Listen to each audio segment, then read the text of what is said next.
우리는 예수를 믿지 않을 때는 그냥 좋은 직장 다니고 돈 벌어서 아기자기 오순도순 그 어떤 어려움 당하지 않고 먹고 사는데 지장 없으면 행복하고 다복한 가정이다. 이렇게 생활을 해왔죠. 하지만은 예수님 믿으면 살아야 할 목적, 그 목적이 뭐냐? 우리에게는 빨리 내 소원 성취가 이루어지리라. 이게 그 바람이 우리에게 온전한 삶이 아니에요. 뭐냐면 방향이 올바르냐, 이게 중요한 거예요. 방향. 스피드 시대를 통해서 굉장히 빠른 시대에 살고 있습니다. 그런데 빨리 모든 뜻을 이루려고 하는 그것 매우 중요하겠지만 그보다 더 중요한 것은 방향을 내가 바로 잡고 가느냐, 이거예요. 그래서 속도보다 방향이 더 중요하다.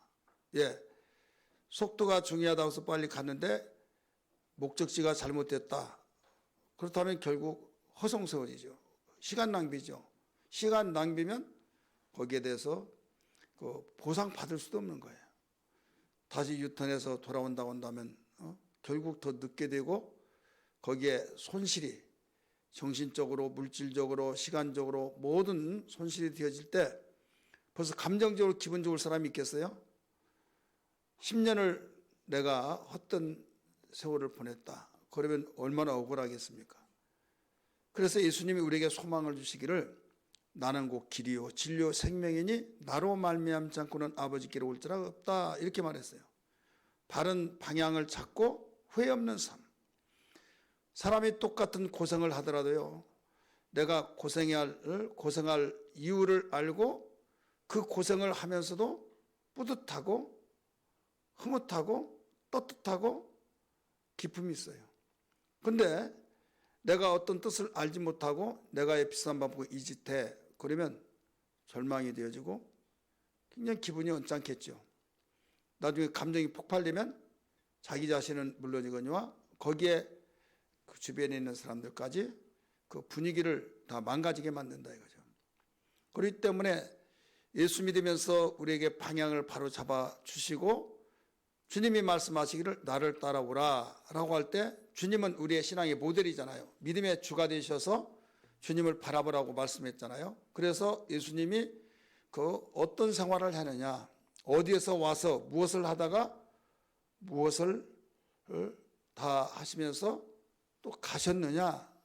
그래, 예수님이 우리의 길이 된다 이거죠. 그냥 암송만 우리가 할 줄 아는 사람이 아니라 뭐에 대한 길이냐, 인생의 길이죠.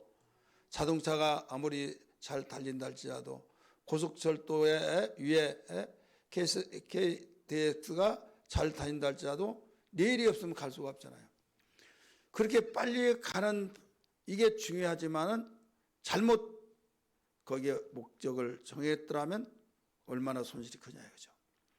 그래서 좀 늦은 것 같지만은 방향을 바로잡고 우리는 가면 그게 바로 후회 같고, 누가 가로막는다 할지라도 여기를 가야 된다. 다른 생각이 없잖아요. 이 길밖에 없다. 근데 이걸 가로막아요. 다른 길로 가고 내가 기분 나쁘면 나 안 가. 내가 이 길로만 가서 이런 일을 당해야 하느냐. 그렇다면 포기할 수도 있겠죠. 그러나 두 길이 아니다 이거죠. 지금 이 길로만 가야만 된다라고 한다면 길을 만들어서라도 가고 그들이 방해하고 있는 것을 어떻게 해서라도 통과를 해서만이 갈 수밖에 없다. 그러면 생각 자체가 단순하잖아요. 이 길 말고 따로 다른 길 있나 없나 한다고 한다면 여기 기웃 저기 기웃 하게 될 거 아니에요. 그래서 예수 믿을 때 믿으면서 혼돈된 것이 뭐냐면 수많은 종교들이 있는데 그 종교들도 다 좋은 말하고 다 평안하고 행복하고 소원 성취 되게 하고, 그렇기 때문에 그들이 믿는 종교나 우리가 믿는 종교나 다 똑같지 않느냐. 그 중에 하나가 내가 믿는 기독교다 생각하면 그때부터 첫 단추를 잘못 끼는 거예요. 왜? 교회 다니는 사람, 그런 사람이 굉장히 많습니다. 여러분 역대 대통령이었던 그 김영삼 전 대통령 장로님이시잖아요. 그때 군승이 제일 많이 불어났고 기독교 목사님들은 다 줄어들고 불교의 그 정치권에서 제일 왕성한 때예요. 왜? 표심을 잡고 거기에 가서 이야기할 때 당신은 장로인데 우리 기독교 말살시키려고 하는 것이 아니냐? 아니다고. 그러면 그 뒤에 했던 말이 무슨 말인지 아세요? 내 종교 중요하면 남의 종교도 중요히 여겨야 된다. 남의 종교를 중요해서 여기고 안 여기고 그건 가치관에 대해서 종교학적인 측면에서는 맞는 말이지만요. 생명에 관한 건 틀리는 거예요. 몰랐을 때는 말할 수 있어요. 그럼 안다고 한다면 어떻게 말할 수 있습니까? 가령 다른 사람이 다 중요시기면 다 중요하다고 할 때 살아있는 사람들끼리 생명을 가진 사람들끼리의 말을 하면 그 말이 통해요. 근데 죽은 사람들인데 죽은 사람까지 다 똑같다고 하면서 그 죽은 사람도 우리 표가 어떤 데 많이 투표를 하느냐에 따라서 그 사람을 왕으로 세웁시다, 대통령 세웁시다, 막 죽은 사람 표가 많이 나왔다고 세울 수 있어요? 안 되잖아요. 그래서 기독교에 모방할 수 없는 것이 부활이잖아요. 생명이잖아요. 그래서 똑같은 말, 설득력이 있는 것 같은데 잘못 들으면요. 함정에 빠집니다. 그래서 미혹을 맞는 거예요. 지금 우리에게 생명이 있냐 없냐. 그래서 천하의 다른 이름으로서는 구원을 얻을 만한 이름을 주신 일이 없다. 누구만이 우리의 구원자예요? 예수만이 구원자예요. 그래서 기독교가 욕을 얻어먹고 또 그 지네들만 이기주의다 막 하는 것은 몰라서 그런 거죠. 모르는 거예요. 그래서 주여 저들이 알지 못해서 그렇사오니 그러면서 안타깝게 기도할지언정 우리가 그 말을 듣고 혼돈이 되면 안 된다 이거죠. 나 여호와 외에 다른 신을 두지 마라. 나 여호와 외에 다른 신이 없다 이거죠. 근데 왜 신들이라고 하고 신들 복수를 썼고 신을 하나님 자신도 인정해 주는데 왜 그러냐 하면서 도울이라는 사람 잘 알잖아요. 어머니가 권사고 또 그가 신학을 하고 또 미국에서도 뭐 또 동양 그 도교마 이런 잡탕 학문을 다 가지고 진리를 성경 막 인용해 가지고 막 말하잖아요. 그러니까 맞다고 하면서 그 강의를 들으려고 들은 것이 아니라 저녁에 그 당시 그 학교 갔다가 와서 그 밥 먹으면서 이제 채널을 켰는데 그 강의가 나온 거예요. 그리고 막 기립박수를 하더라고요. 얼빠진 사람들이. 기립박수 막. 분명 기독교는 이율배반이고 여호와께서 신들을 인정했는데 왜 다른 신이 없다고 하느냐 이거죠. 왜? 나 외에 다른 신들을 네게 두지 말지니라. 이게 나오잖아요. 나 외에 다른 신들을. 그걸 하나님이 다른 신을 인정했다는 거예요. 하나님이 말씀하시잖아요. 나 외에 다른 신들. 이건 초등학교 유년중학교 학생들한테 말하더라도 그걸 대단한 학문의 그 명강이고 막 그랬던 사람이 그렇게 말을 하면 됩니까? 비판하려고 작정한 거죠. 여기서 하나님이 하신 말씀은 유일신 스스로 계시고 죽지 않냐고 영원한 신이신 분이에요. 살아계신 신. 세상의 신들 하나님이 말씀하시기는 네 앞에 다른 신들을 두지 말아라 한 것은 네 앞에 피조물을 신격화시켜서 신도 아닌 생명이 없는 신을 신이라고 하는 자들을 두지 말아라 이 뜻이거든요. 그리고 그 말에 박수치고 기립박수하면서 막 완전히 박수가 그치진 않더라고요. 언뜻 듣기는 많은 것 같잖아요. 맞아 막 성경에 보면 다른 신들 막 이런 말 하잖아요. 사람은요 누구든지 그 신적 존재를 찾고 있다가 이것이 신이야 내가 섬길 신이야 그러면서 섬기면 그게 신이 되는 거예요. 근데 신이 아닌데 신이라고 하니까 신적 존재로 추대를 하는 거죠. 그래서 선한당에 여기에 빌면 그 아들 낳게 해준다고 그러면서 그게 신이라고 여기는 거예요. 이상한 고목나무 거기서 신이다 그러면 그 신이 된 거예요. 근데 그게 신이냐? 살아있는 신이냐? 아니다 이거죠. 자, 오늘 우리는 진정으로 우리의 축복은 뭐냐? 믿음이 없이는 깊으시 가지 못한다고 했잖아요. 하나님을 믿는 거죠. 섬기고 믿고 섬기고 그래서 하나님이 여기 때문에 보이지 않으니까 보일 수 있도록 나타내신 분이 바로 예수 그리스도가 일상에 나타나셨어요. 말씀이 육신이 되어. 우리 인간은 물질적인 존재잖아요. 보이는 것을 보고 판단하고 느끼고 근데 보이지 않은 것은 어떤 과학적이냐 막 하고 어떤 증거 내놔봐라. 그래서 내놓으면 인정하고 보이지 않으면 이건 다 무시해버리죠. 그래 영적인 세계가 있는데 영적 존재를 부정하죠. 그러다 보니까 어떻게 해서라도 내가 믿는 하나님을 보여준다고 하면서 막 보여주기 위해서 기도하고 여러분 볼 수는 없지만 그분이 살아계신다고 하는 증거는 현상들은 얼마든지 일어날 수 있어요. 급하고 강한 바람같이 또 불의 혀같이 갈라지는 역사가 일어났고 방언을 말하고 의사가 그렇게 그 수십 년 동안 의사 생활을 하면서 나면서 걷지 못한 자를 고칠 수 없잖아요. 그런데 무식하다고 말했던 베드로가 고쳤고 바울이 고쳤고 그러니까 나는 할 수 없지만 내 안에 생명의 신의 이름으로 그래서 예수 그리스도의 이름으로 일어나 걸어라 했잖아요. 뛰기도 하고 걷기도 하고 그럴 때 하나님 보이지 않지만 현상을 보고 야 하나님 살아계시다 이걸 보여지잖아요. 근데 이것은 뭘로 이루어지냐? 믿음으로. 따라서 믿음으로.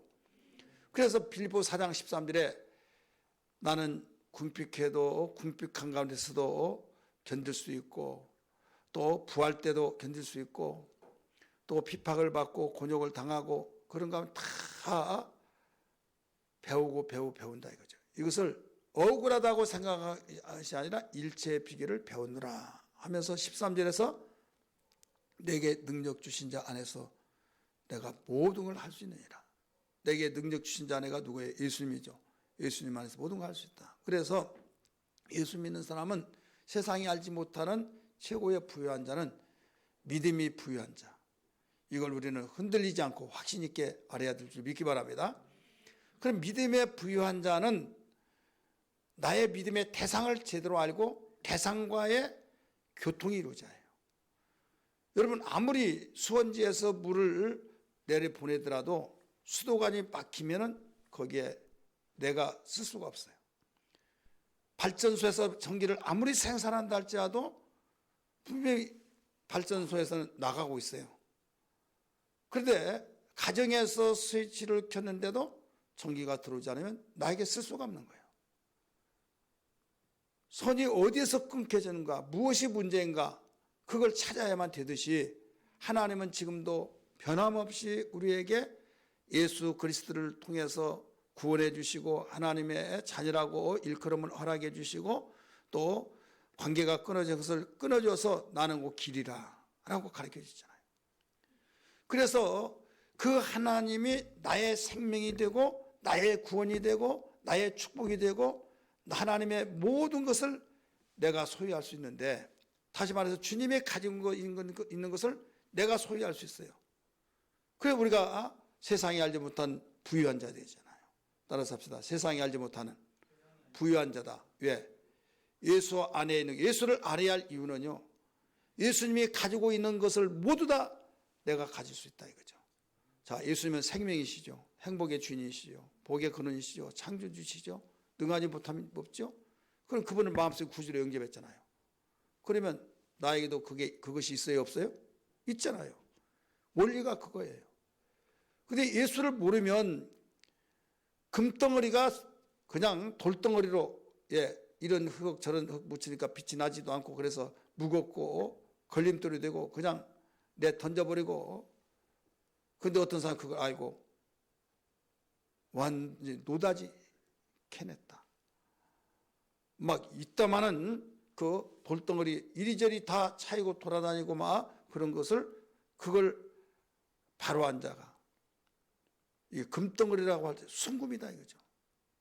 그러면 순금으로 아는 사람이 그것을 관리하고 대하는 태도와 돌덩어리로 알고 자기가 그걸 걸려서 넘어졌을 때 다리가 부러지고 막 그러면 거기에 막 발로 차고 이놈의 때문에 하면서 그걸 완전히 박살내려고 막 던지고 막 자 그걸 흠모하겠어요? 아니잖아요. 예수를 믿으면서도 오늘날 사람들이 그래요. 예수를 믿어서 다 귀찮은 존재야. 예수를 믿으면서 다 나에게 시간 낭비가 되어지고 내가 정말 그 똑같은 그 돌이라 금을 돌로 생각하고 거기에 무지함으로써 하나님을 벌써 귀히 여기지 않죠. 그래서 성경은 말하기를 내 백성이 지식이 없어로 망했다 이게 나오잖아요. 망한다.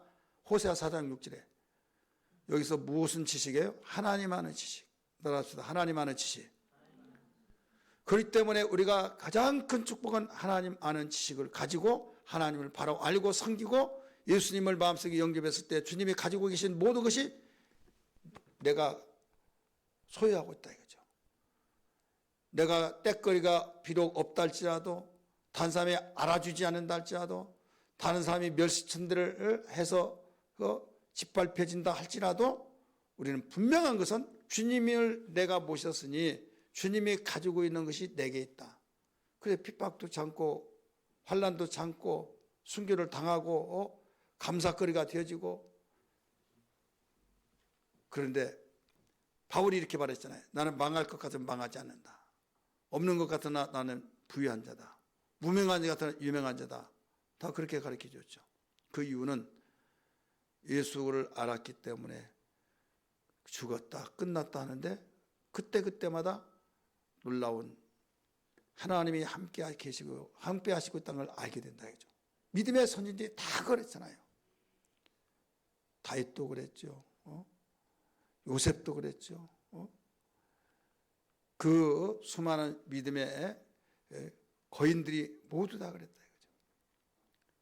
그러니까 우리는 그 확신을 가지고 살아가면서 하나님과의 교제가 차단되지 않도록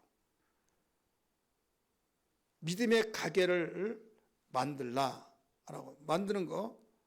믿음의 가게는 우리가 어떻게 만드냐? 내가 만든 거 아니죠. 하나님 주심으로 만들어진 거예요. 따라합시다. 하나님이 주심으로 만들어진다. 하나님과 우리 사이에 통로를 만들어주면 우리는 벌써 갈 수가 있는 거죠. 어떻게 만들려면 지가 만드나? 하나님 만들어줘야지. 이렇게 또 비판하는 사람도 있을 거예요. 믿음의 가게를 만들라. 믿음의 주요 온전케 하신 예수를 바라보자. 저는 이런 상황을 통해서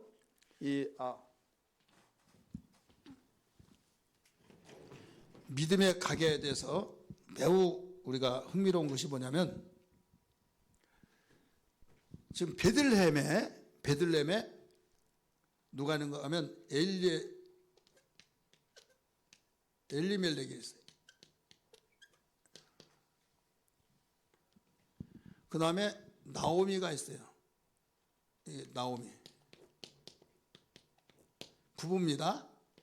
여기서 누가 태어났냐? 기련.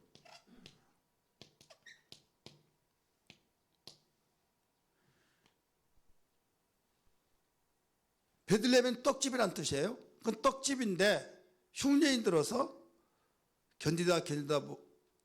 견디질 못해서 요단강 건너편에 여기가 베들레헴이면 여기에 요르단이 현재 요르단 여기가 모압입니다. 모압에 가는데 여기는 양식이 많다 이런 말을 들어요. 그 모압으로 가면 먹고 사는데 풍족하다는 거죠. 그런데 조상 하나님이 이 땅을 주셨기 때문에 떠날 수 없다. 그런데 야 지금 죽게 되는데 야 고집부리냐? 나중에 돌아올 망정 응? 일단 우리가 살고 봐야지 않겠느냐 해서 근데 다른 사람이 동의를 안 해요. 안 가요. 그럼 우리라도 갑시다 해서 4명 나오미 부부와 2 아들을 데리고 이쪽으로 떠나요. 가서 봤더니 얼마나 풍족한지 먹을 거, 입을 거, 마실 거, 쓸 거 막 산더미까지 싸지고 막, 야, 요사람은 할렐루야 하고 막 감사 찬송을 올려요. 그러면 이 사람, 이 나오미 가정의 기준으로 보면 여기 같이 가자고 했는데 나는 안 간다고 그러면 참 앞뒤가 콱콱 가로막혔고 답답하고 참 미련하고 고집되는 망에 그런 생각이 들겠어 안 들겠어요? 들겠잖아요. 성경은 우리를 보여주는 거울이기 때문에 이걸 잘 한번 되새겨 보세요. 그러면서 여기에서 너무 행복하다고 생각하면서 살았어요. 여기에서 아들을 또 장가를 보냅니다. 말년을 장가 보내고 또 여기에 기론도 장가를 보내요. 장가를 보냅니다. 며느리 이름 알아요? 자, 오르바 누시죠. 자, 그러면 여기는 말론의 부인은 누굴까요? 아는 사람 있어요? 오르바? 예, 오르바 손 들어봐요. 예, 손 안 든 사람은 모르면 모른다고. 자, 성경을 안 본 사람이에요. 손 안 든 사람은. 자, 말론과 기련이 있어요. 오르바 룻이 여기에 잘못 날면 여러분 부인이 바뀌어집니다. 말론의 그 부인은 누구예요? 오르바. 손들어요 빨리. 예. 그 다음에 룻. 뭐 두 번 들어야 해. 자, 말론의 부인이 대부분 오르바 또 룻 하니까 말론이니까 여기가 뭐 같아요? 오르바 같죠? 근데 오르바는 여기입니다. 오르바. 여기는 룻이에요. 성경을 전체 다 안 보면 그래요. 4장 10절 한번 보세요. 4장 10절. 잊어버리지 말라고. 뭐 꼭 알아야 뭐 천국 가는 건 아니지만은 이왕에 아는 거. 자, 4장 10절 시작. 말론의 아내 뭐라고 써요? 룻이라고 그러죠? 룻. 이제는 확실하죠? 예. 룻이에요. 이 룻과 오르바가 모함 여인이에요. 근데 10년이 되었을 때 이상하게도 남자들이 다 죽어요. 싸그리. 나오미 남편도 죽죠. 말론도 죽죠. 여기도 죽죠. 여기에 세 과부들만 살고 있어요. 이게 무슨 발상인가 모르겠지만 세 명만. 그래서 그 무렵에 고국에 베들레헴에 이제 떡집이 왕성하게 떡이 있다더라, 양식이 있다더라 소식을 들어요. 한번 10년 전까지만 하더라도 얼마나 이들이 고통당할 때 이들은 행복했잖아요. 하나님 축복하셨다고 얘기했죠. 그런데 10년 되니까 역전이 되었어요. 돈으로도 해결할 수 없는 며느리들의 입장에서 남편들, 나오미에서 자기 남편 다 죽고, 도대체 이게 남자가 죽어버리니까 이제는 그 가문이 대가 끊겨져 버리잖아요. 그런데 양식 있다고 하니까 하나님이 나를 여기서 치셨구나 생각하고 그렇게 나오잖아요. 성경에. 회개하는 심정으로 내가 돌아가리라. 베들레헴으로 돌아가리라고 하면서 천천히 어깨 쳐져가지고, 성공했으면 빨리빨리 가잖아요. 아무리 뛰더라도 천천히 간 것 같지만은 망해가지고 고향 간다는 것은 천천히 가더라도 빨리 온 것 같아. 고개를 땅 찾으면서 가는데 귀에 들리는 소리가 있어요. 저 나오미 아니냐? 나오미란 뜻이 뭐예요? 희락, 기쁨이란 뜻이에요. 그래, 나를 나오미라고 말하지 마소서. 나는 마라라고 하래. 쓴물이라고. 너무 고통스럽다 이거죠. 그래서 이제 고국까지 왔어요. 이제 요사에 보면 얹혀서 있든지 아니면 거기에 마음 착한 사람이 어느 집을 방간을 내줘서 거기 있든지, 그건 성경 안 나왔으니까 모르겠지만은 어쨌든 그 방 하나에 이 룻하고 이 나오미가 같이 살아요. 근데 거기 가기 전에 이 며느리를 대대놓고 이런 이야기예요. 딸들아, 나는 우리 고국을 가겠다. 너희들은 여기에서 남편 만나서 죽고, 너희 신들이 있는데 너희 신들을 부리지도 못하고 남편 없고 마음 안타까운데 너희들은 너희 집으로 돌아가라, 이거예요. 친정으로 돌아가서 너희 팔자를 펴라, 이거예요. 그러니까 어머니 하면서, 어머니 하면서 속으로 웃어. 간자가 있어. 누구예요? 오르바죠. 어머니 무슨 말씀을 그렇게 하세요? 하고 간 거예요. 근데 그 중에 룻은 그러지 않았어요. 그 룻이 하는 말이 16절 17절에 잘 나오잖아요. 정말 의지결단 대단하죠. 어머니가 가는 곳에 나도 가고, 어머니가 죽는데 나도 같이 죽고, 어머니가 섬긴 신을 나도 섬기고, 그런 말을 쭉 하잖아요. 16절 17절에. 그래서 오르바보다 이 아이는 결단을 이렇게 하고 더 이상 내가 강조 못하겠구나 해서 같이 갔어요. 이제 쉴 만큼 쉬고 도대체 먹어야 하잖아요. 그래 며느리가 말하는 거예요. 룻이, 어머니 제가 가서 이삭을 줍겠습니다. 그럴래? 해서 이제 이삭을 줍고, 결국은 나중에 누구를 만나요? 이 룻이, 따라합시다, 보아스를 만나요. 그래서 보아스를 만나서 여기에서 누구를 낳냐? 오벳을 낳죠. 우리 한번 따라합시다. 오벳. 두 번째는 오벳은 이새를 낳아요. 이새는 다윗을 낳아요. 다윗을.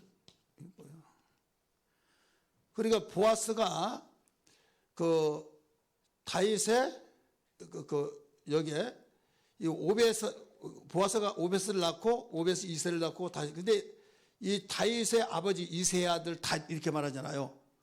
그리고 결국은 다윗은 이 룻의, 곧 보아스의 증손자죠. 증손자. 다윗의 자손 예수여, 이런 말 하잖아요. 낳고 쪽에서 누가 나와요? 예수가 나오죠. 우리 한번 따라합시다. 예수. 그리고 결국은 이 룻은 이방 여인이에요. 이방 여인에도 불구하고 믿음의 주 되신 예수, 바로 가계를 계속 이어나갑니다. 끊기지 않고 이어나가요. 그래서 아브라함의 자손이라고 하면서 아브라함이 이삭을 낳고 쭉 낳고 하면서 여인들의 이름이 나오죠. 기생 나합도 나오고 룻도 나오고 다말도 나오고 다 그러잖아요. 그래서 여기에 이 이방 여인이 버려질 수밖에 없는 여인이지만은 가계도를 만들었다 이거죠. 가계도를 이루어서 이 길을 통해서 예수 그리스도께서 오셨다. 대단한 여인이잖아요. 지금 이 여인은 어머니 알았어요. 너무나 죄송하고 감사해요. 누가 오르바처럼 갈 수도 있어요. 가라고 얼마나 강권했는지 몰라요. 그런데 결국은 가지 않고 남은 자로서 처량하게 끝난 것이 아니라 그는 위대한 이스라엘 백성들이 지금까지 다윗과 같은 왕이 나온 일이 없다. 그래서 이스라엘 국기가 이 별이 하나 있잖아요. 이게 다윗의 별을 가리키고 있거든요. 그래서 이 다윗의 자손들을 통해서 계속 예수 그리스도가 탄생하셨다 이거죠. 그래 예수님 오실 길을 예비한, 예수님이 오신 그 가계도를 이루어서 통로가 끊겨지지 않았다 이거죠. 우리는 계속 자기 조상 이름을 대면서 어떤 조상이 몇 대 왕이고 몇 대 왕 막 하면서 이씨 같은 경우는 막 그러잖아요. 조선시대에 어떤 왕이 우리의 몇 대의 조상이라고 하고, 조상이라고 하면 밥 나온 것도 아닌데 막 아주 막 뿌듯해가지고 막 그 혈통이 왕족이라고 막 하면서 그러잖아요. 지금은 그렇지만 이스라엘 백성이 굉장히 강합니다. 그래서 예수님을 보고 다른 말 하잖아요. 다윗 자손 예수야. 다윗 자손 예수요. 그래 예수는 혈통으로 왔을 때 그 가계도로 볼 때는 누구의 자손이에요? 다윗의 자손. 그래서 다윗이라고 하는 사람이 왜 그렇게 그 유명하냐? 이 왕으로서 태어나서 왕으로 계속 대를 이어서 바로 예수님이 그리스도로 곧 왕으로 오셨기 때문에 왕의 그 가문을 계속 이어서 내려왔다 이거죠. 그래서 다시 오실 분도 또 예수 그리스도 다윗의 길을 여기 망하지 않고 끝까지 가는 거죠. 여러분 가문이 믿음의 가계도가 계속 왕의 가계도가 이루어지듯이 되어져야 될 줄 믿습니다. 이건 뭐냐면 우리가 유전자적인 면에서 볼 때 DNA가 흐르고 있잖아요. DNA. 예수 DNA, 왕의 DNA. 그래서 그 집안의 그 가문의 피는 속일 수가 없다라고 하는 말이 있듯이 여러분 예수 믿으면 우리는 새로운 피조물로서 예수 그리스도의 DNA가 흘러서 예수님의 그 속성이 우리에게 임재하게 된다는 걸 믿으시길 바랍니다. 그러니까 망할래 망할 수가 없어요.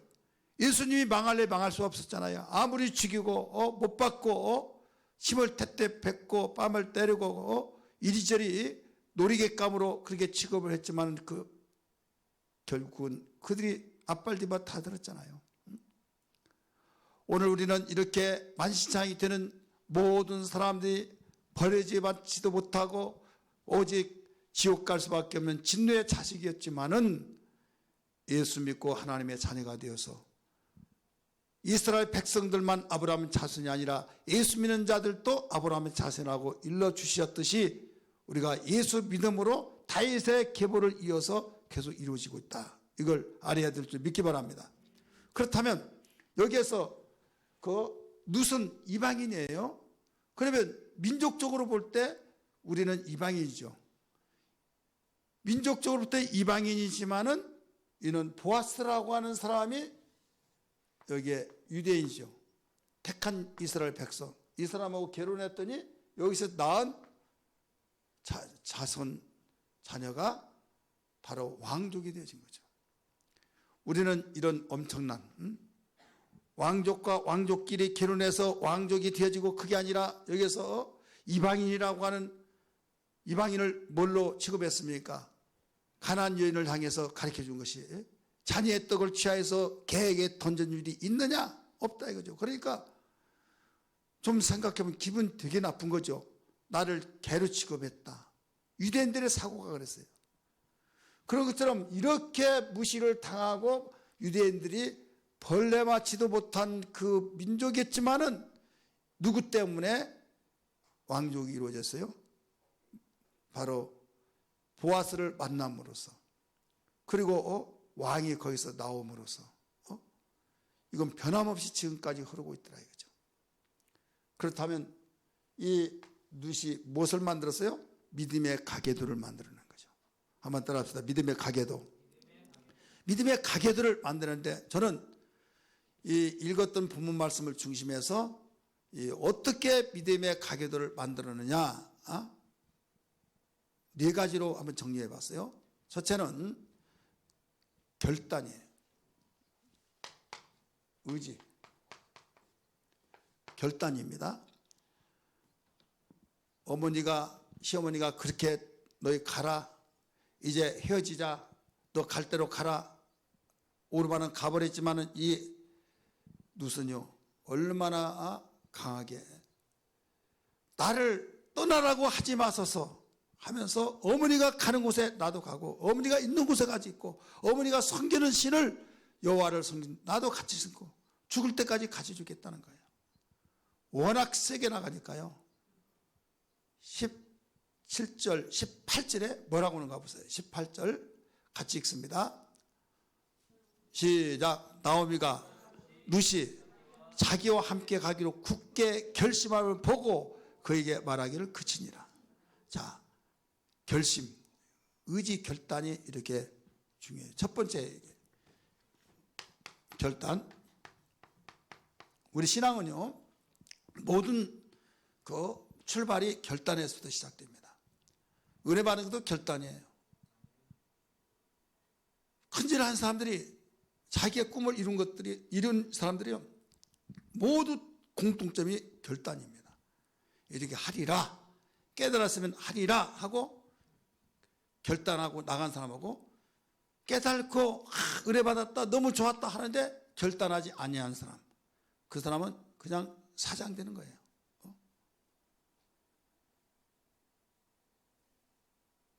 이것은 우리의 첫 단추를 어떻게 끼느냐. 그래서 온전한 믿음이라는 것은 뭡니까?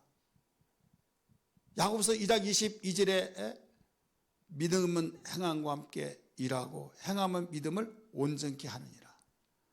대부분 깨달은 건 누구나 들으면 깨달아요. 듣고 깨달으라고 하는 그 목적이 뭡니까? 깨달은 이유가 뭡니까? 내가 그대로 살겠다, 내가 그대로 행하겠다, 내가 이대로 하겠다라고 하는 동기부여가 되는 거죠. 깨달지도 못한데 막 한다고 해보세요. 이거 사고만 치는 거예요. 그렇지 않습니까? 일단 깨달으려면 드려야겠죠. 배워야겠죠. 그래서 좋은 걸 깨달았어요. 너무 좋다고, 너무 좋다고. 그걸로 끝나버린 사람이 있어요. 좋았으면 이제는 행동 개시, 결단을 해야 된다 이거죠. 성경을 읽고 내가 깨닫고 너무 좋았으면 이제는 어떻게, 내가 하루에 석장실 있겠다, 내가 1시간 동안 있겠다, 결단을 딱 하면 그대로 힘들지만 나가야 하는데 그때뿐이고 끝나는 거예요. 왜 신앙생활 잘못하냐? 이유가 있어야 다. 개개인의 그 이유는 내가 그걸 다 이야기할 수 없고, 개개인의 그게 문제가 아니에요. 가장 중요한 것은 내가 깨닫고 난 뒤에 절대 주일날 나는 빠지지 않겠다. 할렐루야. 절대 빠지지 않겠다. 자기가 자기 자신과의 결단이고, 위로는 하나님께 더, 하나님 앞에서 결단하고, 그러면 더 강화가 되겠죠. 예수님 믿지 않은 사람은 누구와 약속이에요? 자기 자신과의 약속이에요. 자기 자신과의 약속을 하는 사람들이 있는데, 우리는 하나님께 약속하면서 결단한다고 한다면 더 유리하지 않겠습니까? 이게 약하면요, 보나마나 어떤 일 했든지 승리할 수가 없어요. 나이가 먹으면 별 수 없습니다. 가면 갈수록 다, 나는 옛날에 안 그랬는데 지금은 그렇습니다. 그러니까 그게 자기 발목 잡고 있는 거예요. 우리 결단을, 그러면 우리에게 하나가 유리한 것이잖아요. 주님, 나는 연로해가지고 결단이 약해지고 힘이 없으면 나를 붙잡아 주옵소서. 그리고 내 약한 결단 의지를 주님 붙잡아 주시고 그 의지력을 주옵소서. 그래서 부족한 걸 기도해야 하지 않겠어요? 자, 5의 외문 나와요? 오, 잘하시네요. 결단을 못해서면. 결단 못해서면 나와요. 여러분, 웃을 것이 아니에요. 배가 고프다, 뭐다, 그건 2차적인 문제예요. 그게 부정하고 그건 아니라는 것이나 그 말도 맞지만은, 굶으면서 다닐 때는 다 다니잖아요. 그렇잖아요. 뭐 때문에 안 나와요? 코로나 때문에. 뭐 때문에 안 나와요? 배고파서. 뭐 때문에 안 나와요? 다 이유가 있지만은 그것은 부수적인 거다니까요. 근본적인 것은 여기에 나오미 앞에 룻이 어떤 결단을 하는가? 6절, 16절 같이 읽습니다. 시작. 룻이 이르되 내게 어머니를 떠나며 어머니를 따르지 말고 돌아가라. 강건하지 마소서. 어머니께서 가시는 곳에 나도 가고 어머니께서 머무신 곳에 나도 머물겠나이다. 어머니의 백성이 나의 백성이 되고 어머니의 하나님이 나의 하나님이 되시리니. 17절 시작. 빨리빨리 나와야죠. 시작. 어머니께서 죽으시는 곳에 나도 죽어 거기 묻힐 것이라. 만일 내가 죽는 일 외에 어머니를 떠나면 여호와께서 내게 무엇을 내리고? 벌을 내리시고 더 내리기를 원하나이다. 좋은 곳이 아니라 금덩어리를 더 내리기를 원하다. 그게 아니라 벌을 더 내리기를 원하나이다. 자, 그러니까 아무리 더 내린다 할지라도 내가 떠나지 않으면